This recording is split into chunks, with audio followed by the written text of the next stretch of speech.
the smartest Mexican I ever met in America. The gentleman I had known for a number of years, but what made him so intelligent as a Mexican? Well, first off, he had told me and had everybody convinced around there for many years that he was Native American. In fact, he said he was Sioux. And of course the truth was he was not. He had come from Mexico, but as a child, but he had had the English language down pat without the accent. He lost that. A wise man he was. And then he started studying and realizing that the Native Americans didn't get near the static that a person with a Mexican lineage had.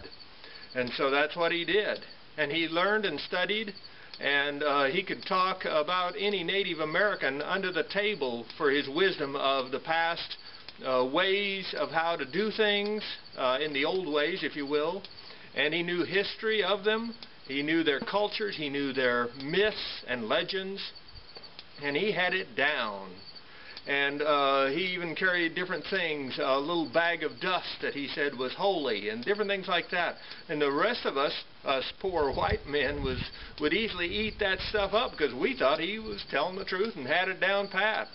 But he finally confessed to me that what the deal was. And I said, okay, I don't care what you call yourself, but why did you do it? And he said, well, it's real simple. He said the Mexicans, he said, they always catch static up here. And he said back in the 1950s, Eisenhower loaded up 1.5 million of them and sent them back to Mexico, the illegals. And he said just because they did it once don't mean they can't do it again.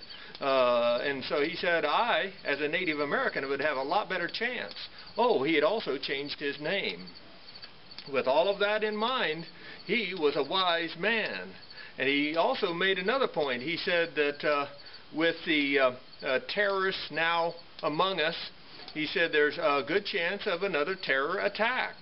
And he said if something major happened, a nuke, biological or something, he said he's afraid that most of the good old boys in this country might just start shooting anything that wasn't white.